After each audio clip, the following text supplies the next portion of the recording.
serviço público, mas não paga o tributo.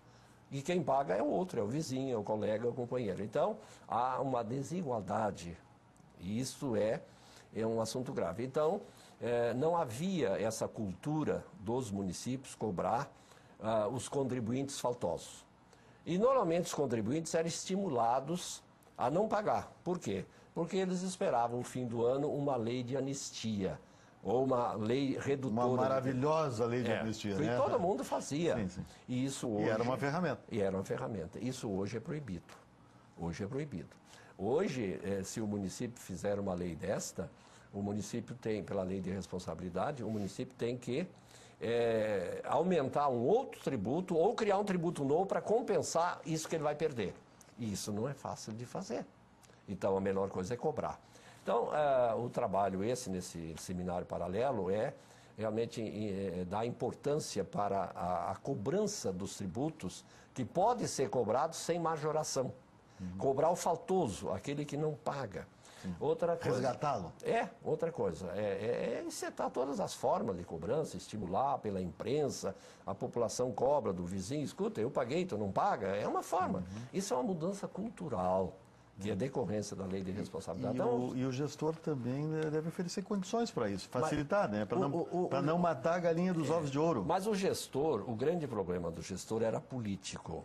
Ele não cobrava a dívida ativa para não se indispor com o eleitor. Hoje, nós temos sempre dito isso. O prefeito tem que dizer que isto é um dever. Se tu não cobrares, tu vai responder criminalmente em ação de improbidade. Nós temos vários prefeitos respondendo a ações de improbidade porque deixaram prescrever a dívida ativa. E nas pequenas cidades o contato é muito próximo. Isso. Então, né? prefeito, nós temos prefeitos que eles colocaram na porta de entrada do gabinete as principais obrigações dele face à lei de responsabilidade. Aí o cidadão vem e diz, prefeito, o senhor podia me perdoar a dívida ativa? Ele vai lá chorar e já... Dá uma lida ali na porta.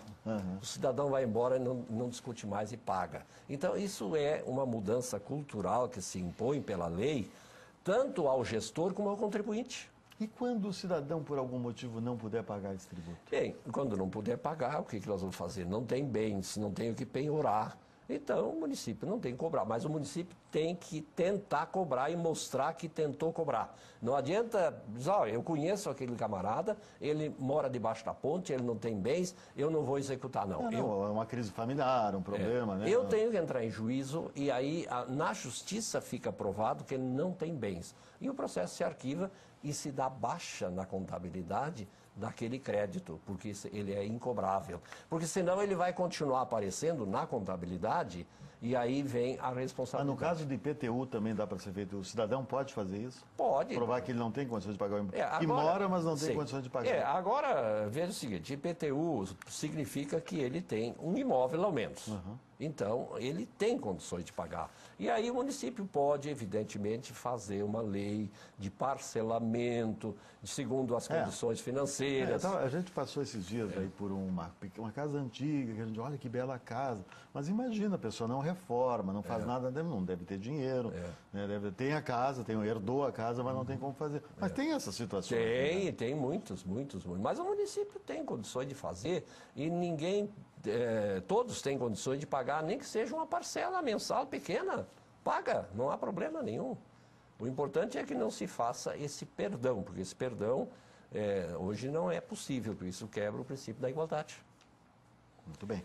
Quando é que vai ser o seminário e o encontro técnico? Vai ser no dia 28, começa às 9 horas da manhã, no Hotel Plaza, com as autoridades convidadas, inclusive o presidente da Assembleia já confirmou a presença e outras autoridades.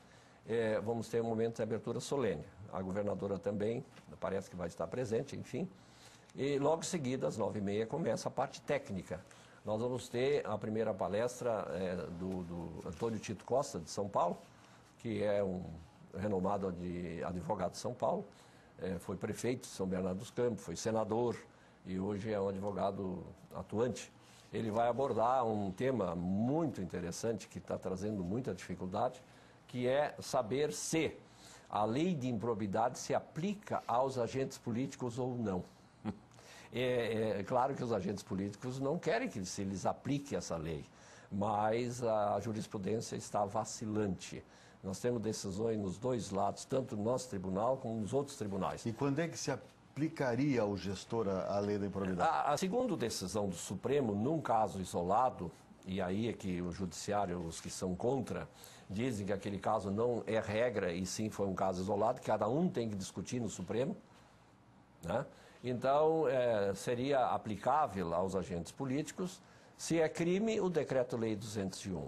Se é ato de ilícito, seria a Lei Federal 1079 e nunca a Lei 8429. Essa é a tese que está aí e os prefeitos gostariam que fosse aplicada. Sim, essas leis, falando em números, a gente não vai entender direitinho do que se trata. Essa Lei 8429 é a lei que trata da improbidade. Ela considera, então, como improbidade os Quer dizer, quem usou maus recursos públicos. Maus recursos, que gerou prejuízo ao erário público, que feriu os princípios constitucionais, por exemplo, não fez licitação, pagou indevidamente uma vantagem sem previsão em lei, aí é ofensa ao princípio da legalidade. Isso é a lei de improbidade. A Lei 1079 é uma lei que disciplina os crimes e as infrações praticadas por agentes políticos. É uma lei super antiga, mas o Supremo diz que ela está em vigor e é que se aplica. Eu não conheço nenhum caso nos 44 anos que eu atendo municípios que tenha sido aplicado. Mas é uma corrente que está por aí. É verdade que, se a jurisprudência dominante for no sentido de não se aplicar a lei de improbidade aos prefeitos, o Congresso terá que editar uma lei para disciplinar essa matéria, porque senão nós ficamos com grande parte dos atos hoje ilegais sem previsão da lei e, consequentemente, não tem como punir ninguém. Vai ficar um vazio na nossa legislação. Um vácuo, né? É. Então, isso é o que vai ter que acontecer. Então, nós vamos ter essa primeira palestra. Depois teremos o desembargador Genaro, do nosso Tribunal de Justiça, que vai apreciar uma questão também muito atual e problemática, que é a relação do cidadão com o poder público em relação à saúde pública. A saúde pública hoje é um elefante branco que não há recurso capaz de atender à demanda do servidor, das pessoas no que tange à saúde pública. E há uma falta de cuidado também dos médicos, que receitam um medicamento caríssimo quando um outro poderia ser utilizado, mandam fazer internamento quando rigorosamente não há. Então está havendo muito problema por aí. O Estado ultrapassa sempre a previsão orçamentária e os municípios também. Então é um tema delicado que o Judiciário tem pedido.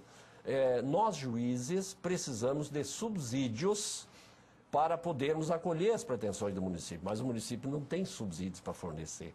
Por exemplo, um médico dá lá uma receita para um cidadão. O cidadão vai lá na prefeitura e busca o remédio.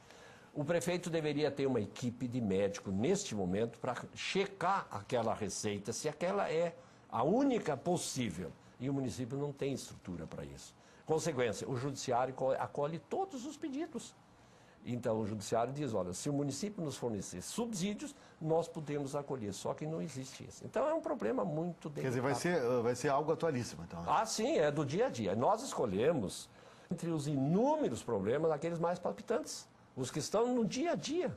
Por exemplo, quer ver uma coisa? O relacionamento dos prefeitos com o Tribunal de Contas. Há um desconhecimento muito grande de um detalhe. O Tribunal de Contas, visando acelerar também a tramitação, por obrigação da lei de responsabilidade, ele abreviou tudo, criou então as intimações por meio eletrônico. E cada prefeito tem uma senha, ele tem que entrar no computador e ver quando é que tem uma intimação. A ver se não tem nada contra ele. E olha, eu não sei quantos prefeitos, mas não há uma semana que não me aparece um prefeito dizer eu perdi o prazo.